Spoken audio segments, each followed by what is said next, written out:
Selamat malam saudara-saudara sekalian. Puji syukur kepada Tuhan atas berkat Tuhan yang luar biasa kepada kita. Kita telah menyaksikan bahwa janji Tuhan kepada kita yaitu biarpun terjadi wabah, biarpun terjadi musibah, tetapi umat-umat Tuhan yang percaya kepadanya akan senantiasa dilindungi oleh Tuhan. Oleh sebab itu pada malam ini kita akan memanggil nama Tuhan, kita akan bersyukur kepadanya, dan kita akan mendengarkan firman Tuhan yang Tuhan akan kumandangkan kepada kita di malam permintaan doa ini. Untuk memulai kebaktian kita, biarlah kita undang Roh Kudus hadir bersama-sama dengan kita melalui berdoa dalam hati kita masing-masing.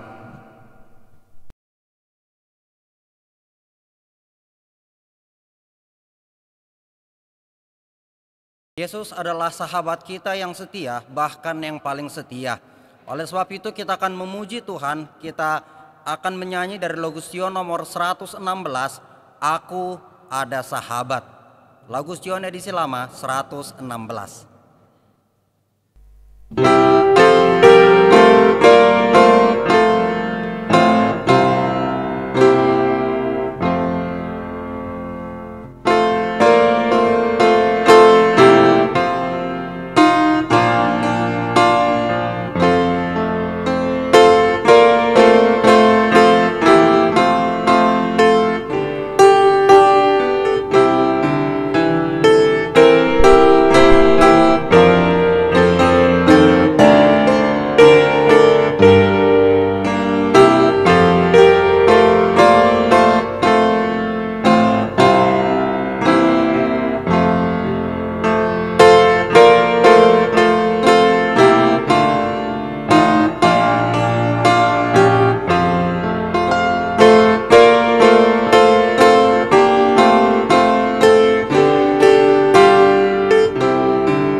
Kita akan layangkan doa buka, doa syukur kepada Tuhan yang akan dibawakan oleh hamba Tuhan, Bapak R. Tambunan.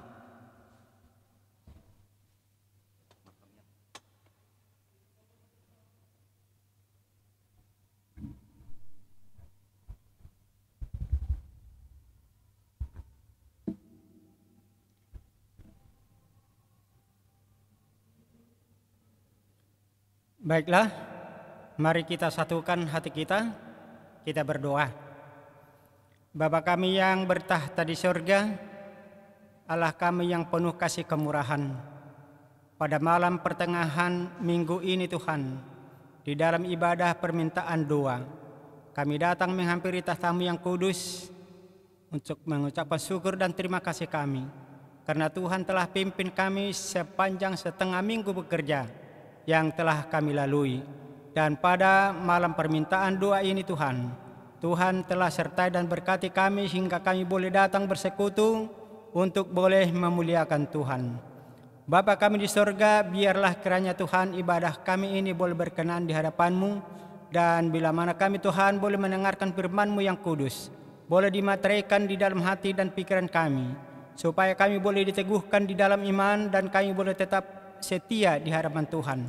Terima kasih Bapa di surga memberkati hamba-Mu, Pendeta Jai, yang akan boleh membawakan firman bagi kami pada malam ini. Biarlah kuasa Roh Kudus boleh memberkati hamba-Mu ini Tuhan, ketika firman disampaikan boleh menjamah hati dan pikiran kami. Biarlah kiranya Tuhan anugerah-Mu bagi kami, mengampuni kami Tuhan di dalam segala salah dan dosa kami, agar kami boleh berkenan di hadapan-Mu untuk boleh menyambut berkat yang Kau telah sediakan bagi kami, khususnya berkat daripada firman Tuhan. Terima kasih Bapa di sorga, memberkati juga Tuhan saudara-saudara kami yang tidak bersama dengan kami pada malam ini. Inilah doa pengharapan kami, di dalam nama Yesus kami berdoa dan mengucap syukur. Amin.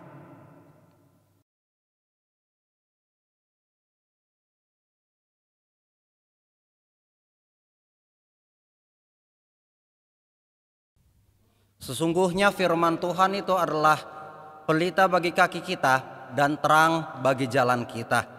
Oleh sebab itu kita akan mendengarkan firman Tuhan yang akan dibawakan oleh hamba Tuhan, Gembala Jemaat kita, Pendeta Paul Emerson Zai. Shalom saudara-saudara, selamat malam buat kita semuanya. Kita patut bersyukur karena malam hari ini boleh kita kembali mengadakan ibadah dalam malam permintaan doa khusus ini. Sebelum kita memulai mendengarkan firman Tuhan, saya undang kembali kita berdoa sejenak. Bapa di sorga, kembali kami datang kepadamu Tuhan, meminta tuntunan Roh Kudus-Mu, agar kami boleh memahami firman yang akan kami dengarkan. Urapi kami, urapi hamba-Mu khususnya yang menyampaikan.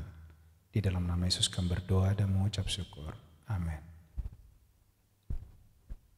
Saudara-saudara, kita masih tetap belajar dari Yesus, karena bagi saya, Yesus adalah satu sosok yang tidak pernah salah untuk menjadi panutan dan teladan bagi kita.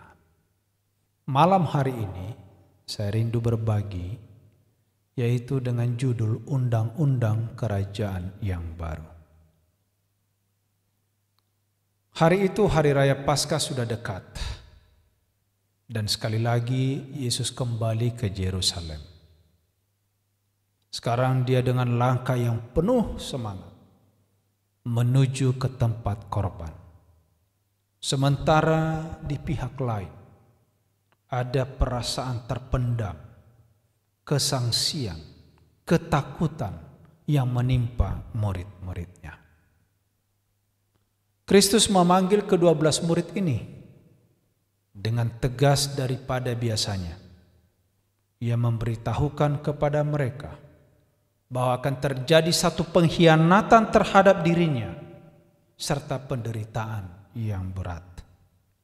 Ia berkata, mari kita baca Lukas pasal 18 ayat yang ke-31 sampai ayat yang ke-34.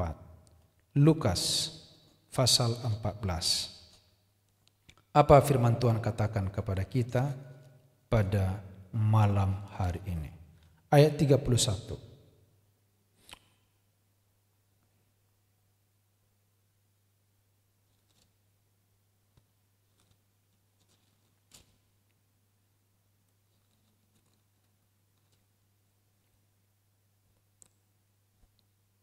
Firman Tuhan, Yesus memanggil ke-12 muridnya, lalu berkata kepada mereka, sekarang kita pergi ke Yerusalem, dan segala sesuatu yang ditulis oleh para nabi mengenai Anak Manusia akan digenapi.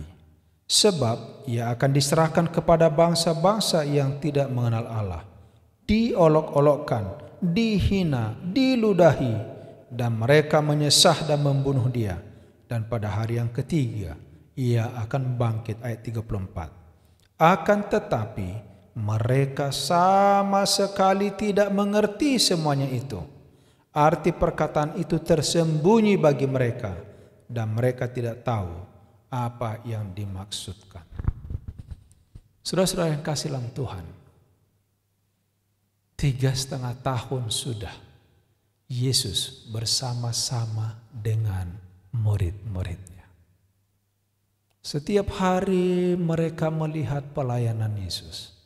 Dan kadang Yesus duduk dengan mereka sendirian.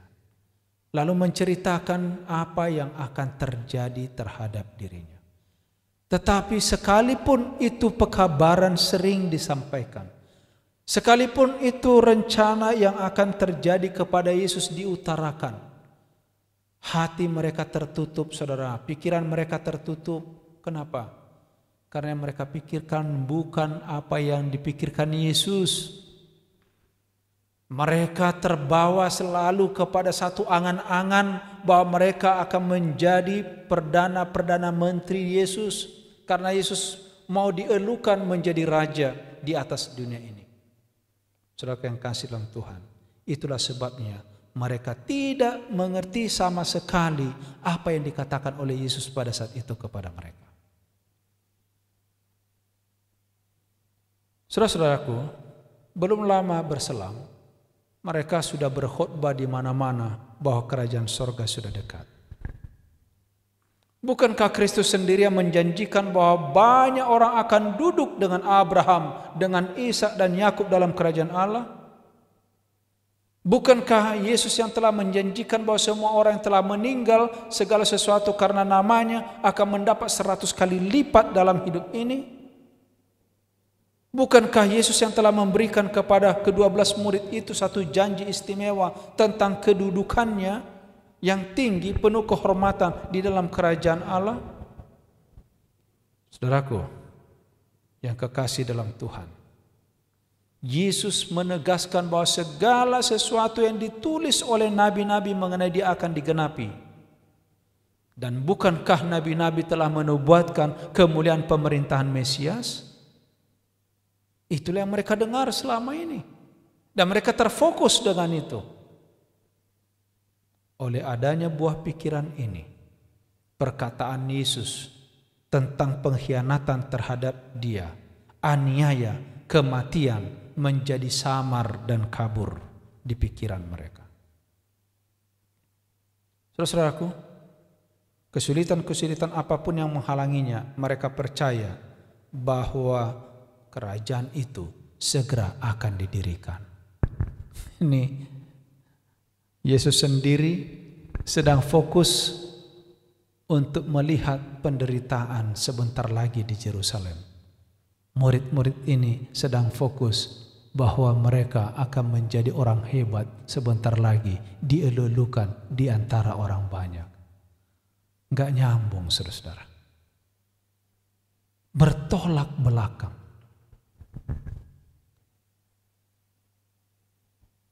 Sekarang justru datang Yakobus dan Yohanes anak Zebedeus. Murid yang pertama-tama telah mengikut Yesus, yang sudah meninggalkan segalanya demi bekerja bersama-sama dengan Yesus. Di setiap kesempatan Yohanes berusaha mengambil tempatnya duduk di samping juru selamat. Bukankah saudara pernah melihat kalau ada pejabat, kalau ada orang yang datang, orang hebat, selalu kita berusaha kalau bisa dekat-dekat dengan dia. Dan itu satu kebanggaan. Ya, saya melihat selama ini dengan presiden kita, ya, setiap kemana beliau pada sebelum masa pandemi, ya, orang berlomba-lomba, ya, sudah tua, apakah gendong anak atau ya para pemimpin berusaha untuk selfie bersama Pak Presiden, foto bersama. Saudara yang kasih, itu yang dilakukan Yohanes dengan Yakobus, agar mereka dihormati dengan hubungan yang dekat dengan Dia. Bukan hanya itu yang mereka lakukan. Ibu daripada Yohanes dan Yakobus adalah seorang yang dermawan, seorang pengikut Yesus yang baik, yang bercita-cita untuk kedua anaknya ini agar memperoleh tempat yang paling terhormat di kerajaan yang baru. Dan saudara tahu, ibu ini datang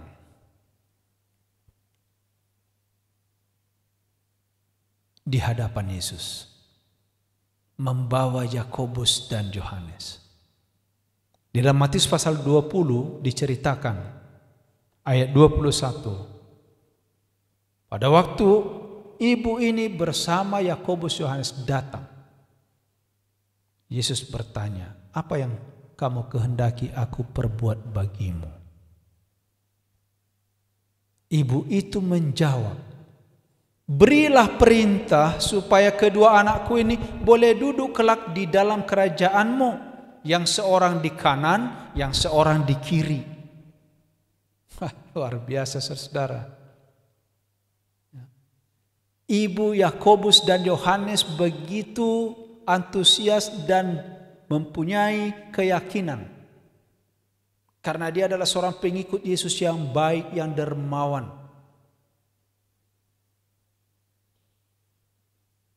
Menyokong, mendukung anaknya supaya satu di kanan Yesus dan satu di kiri Yesus pada waktu Yesus menjadi raja.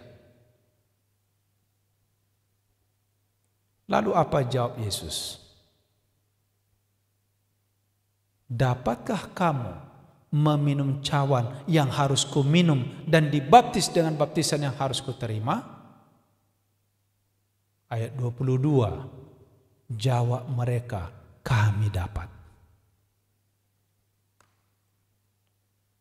Saudara-saudaraku, tolong ingat ini kalimat di bawah yang saya mau bacakan.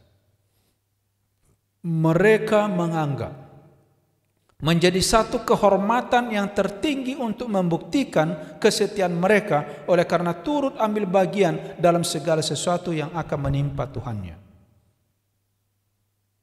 Tentu, saudara, ini adalah satu pernyataan yang luar biasa. Tetapi perlu diingat, di dalam kerajaan Allah, kedudukan kedudukan bukan didapat melalui sistem pilih kasih. Kedudukan tidak dicari. Kedudukan itu diterima secara dianugerahkan.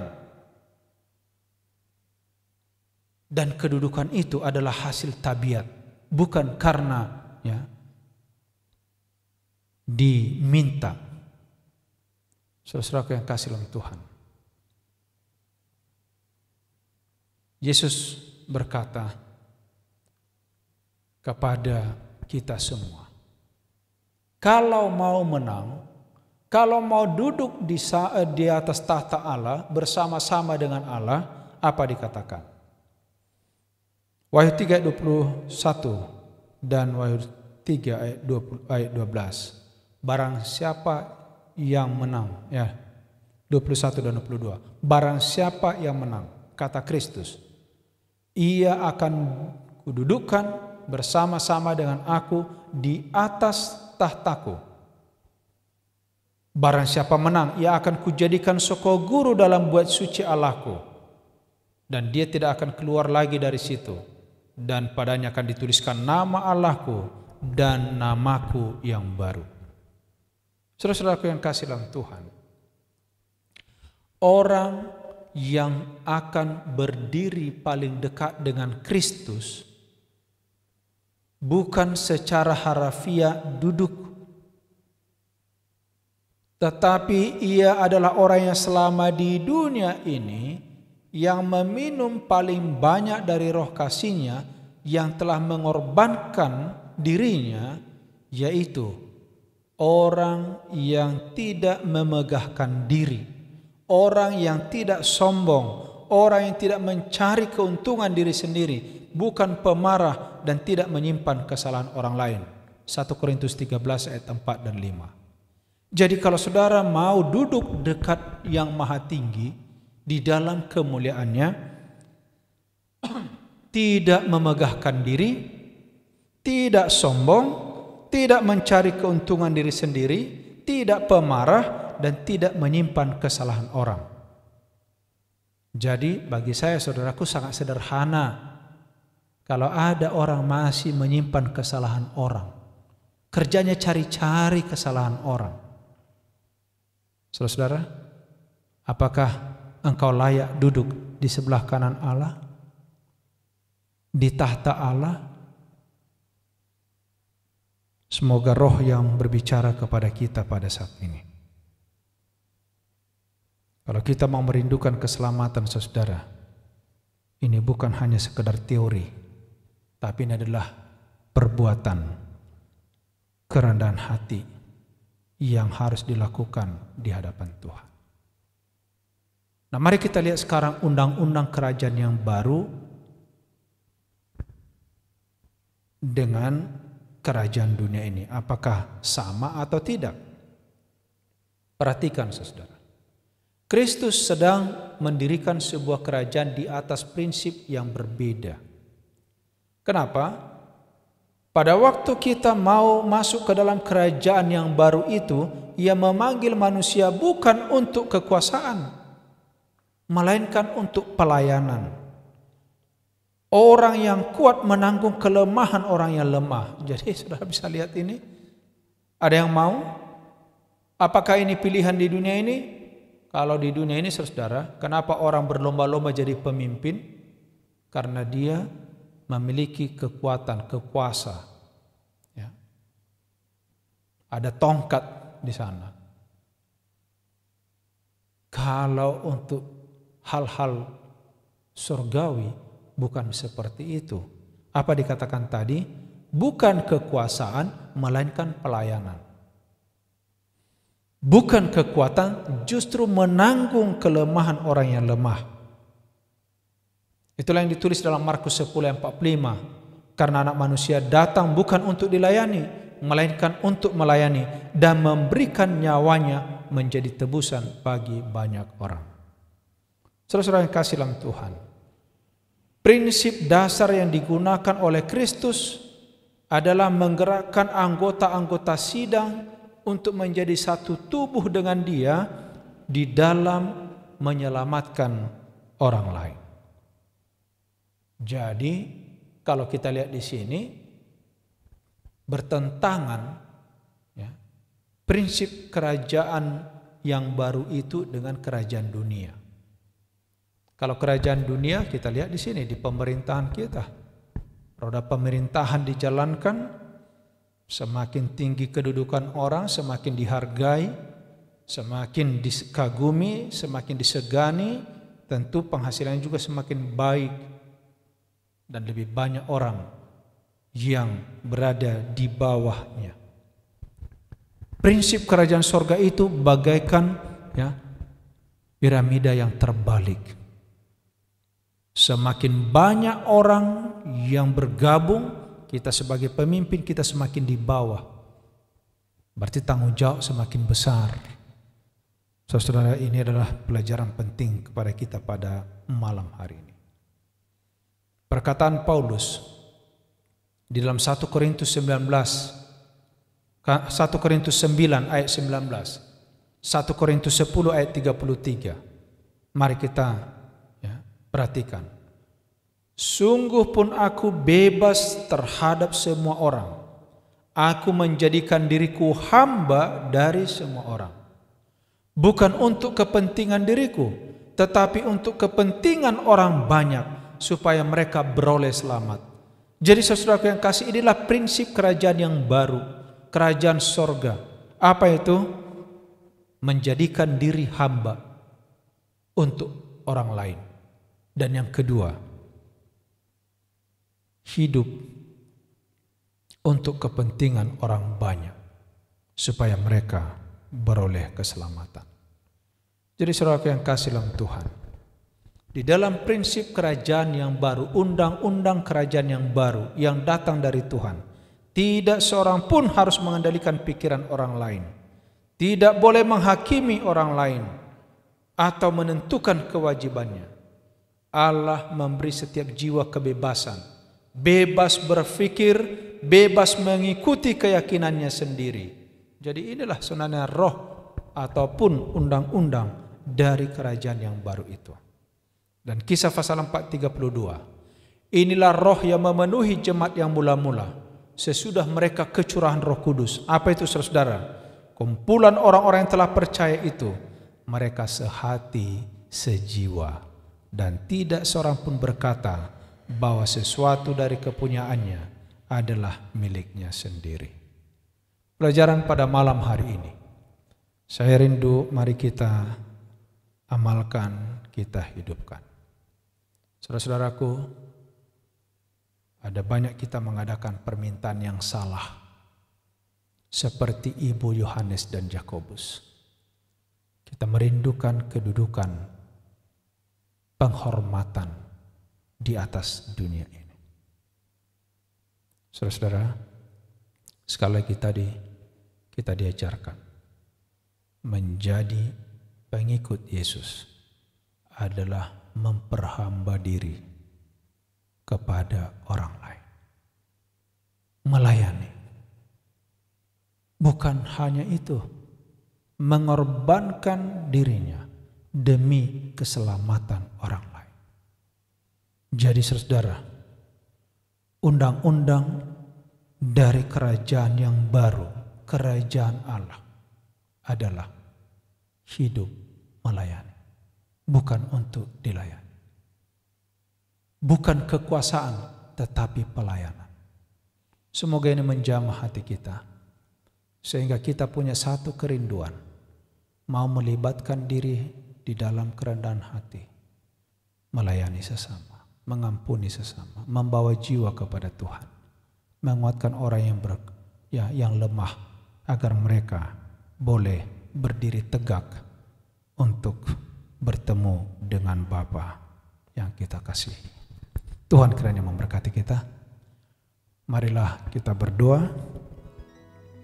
Sebagaimana biasa, bila mana ada permohonan-permohonan nanti, saudara boleh sisipkan pada saat kita berdoa. Kita bertelut bagi yang bisa bertelut.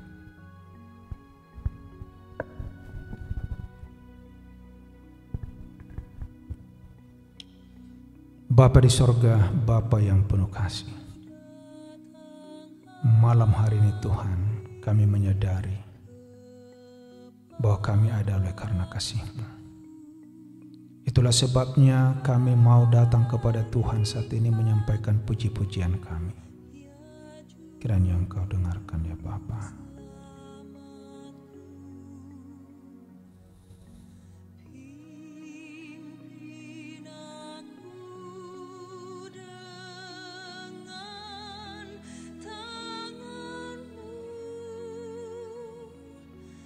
Bapa,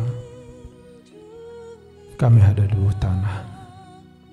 Tuhan yang memberikan kepada kami nafas kehidupan, jiwa, keselamatan, dan segala sesuatu. Tetapi kami adalah manusia yang berdosa ya Tuhan. Seringkali kami jatuh dalam kelemahan, dalam kebodohan kami. Itulah sebabnya kami mau datang saat ini kepadamu untuk mengakui dosa-dosa kami, dan kiranya Engkau boleh mengampuni kami.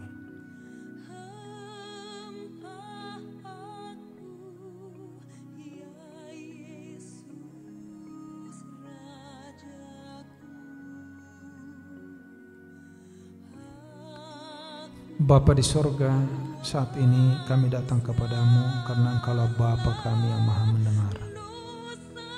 Berkati umat-Mu dimanapun mereka berada saat ini, semua yang mendengarkan firman, yang beribadah pada malam hari ini.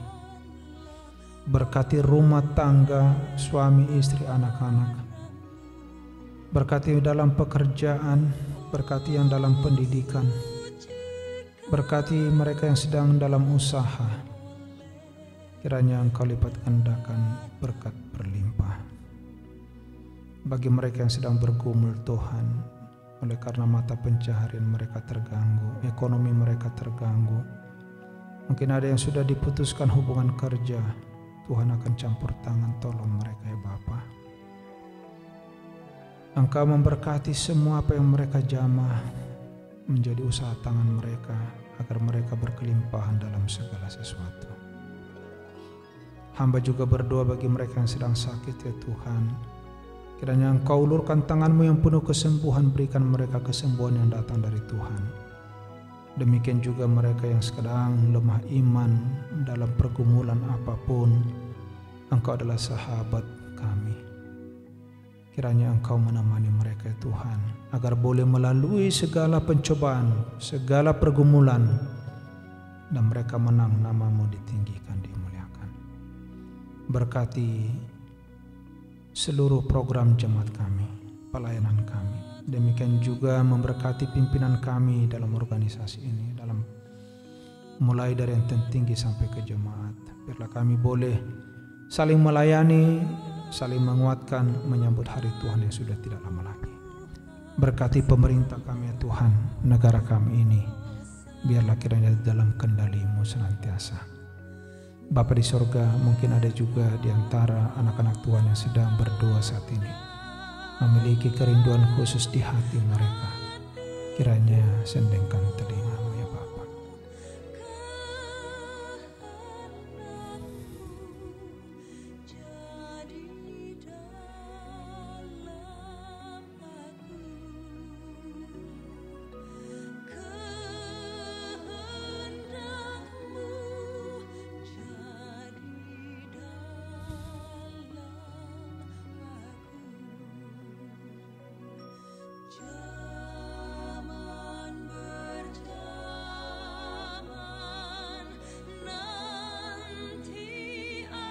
Bapa di sorga, terima kasih karena kami boleh beribadah malam hari ini. Terima kasih oleh karena firman Tuhan mengingatkan kami pada malam hari ini. Biarlah kami boleh mengerti sesungguhnya undang-undang kerajaan yang baru itu adalah kerendahan hati, pelayanan, mengasihi, mengampuni satu dengan yang lain.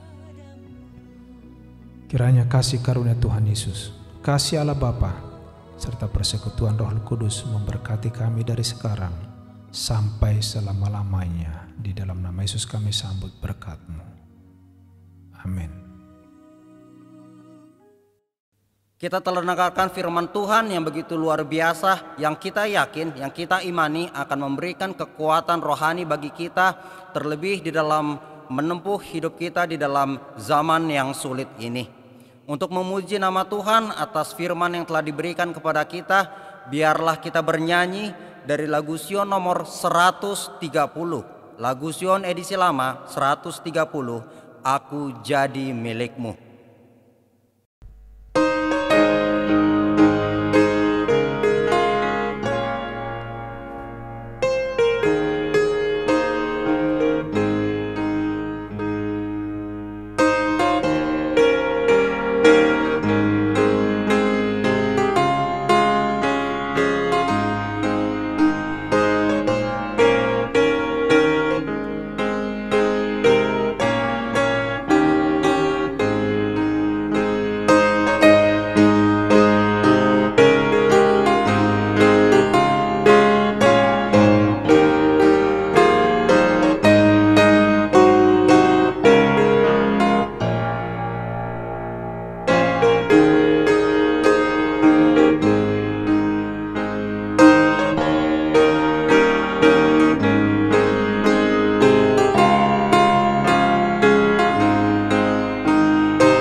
kebaktian kita, kita bersatu di dalam doa.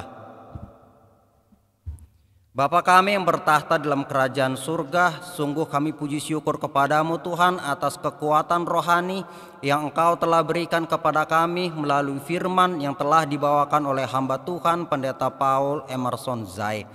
Kiranya Engkau dapat mengirimkan Roh Kudus-Mu kepada kami agar firman-Mu itu dapat berdaulat dalam hati kami sehingga kami bisa hidup sesuai dengan jalan-jalan-Mu. Bapa, kami berdoa agar kiranya Engkau menyertai kami satu persatu di dalam keadaan COVID-19 seperti ini. Kami yakin dan percaya bahwa COVID dan bahwa krisis ekonomi tidak akan menghalangi kami, tidak akan menjauhkan kami daripadamu, tapi kami justru akan lebih dekat kepadamu. Biarlah masing-masing kami dapat tetap setia kepadamu sampai pada kesudahannya, sehingga pada satu hari kelak kami akan bertemu di kerajaan surga di tempat yang Engkau sudah siapkan bagi kami. Kiranya berkat-Mu menjadi bagian kami satu persatu ketika kami kembali menjalani hari-hari bekerja kami Tuhan. Hamba-hamba Tuhan yang sedang dalam pergumulan, kiranya Engkau menangkan hamba-hamba Tuhan ini atas segala pergumulannya. Kiranya Engkau berkati usaha kami agar apapun yang kami usahakan semuanya mendatangkan keberhasilan dan nama-Mu dipermuliakan di dalam kehidupan kami. Ampuni kami Tuhan dari salah dan dosa kami. Terima kasih Tuhan atas jawaban doa kami, karena kami berdoa dalam anak-Mu Yesus Kristus yang menjadi Tuhan dan Juru Selamat kami. Amin. Hamba-hamba Tuhan, demikianlah kebaktian Rabu malam kita pada malam ini. Kami ucapkan terima kasih atas kebersamaannya. Biarlah walaupun kita tidak bertemu pada malam ini, tapi kita yakin dan percaya bahwa kita dipertemukan, bahwa kita dipersatukan di dalam iman kita kepada Tuhan dan Juru Selamat kita Yesus Kristus. Tentunya kebaktian kita tidak akan lengkap tanpa kita memberikan persembahan syukur kita kepada Tuhan. Oleh sebab itu biarlah kita berikan persembahan syukur kita kepada Tuhan melalui transfer yang mana nomor rekeningnya tertera di layar di bawah ini. Atas perhatiannya kami ucapkan terima kasih. Selamat malam, kiranya Tuhan memberkati kita semua.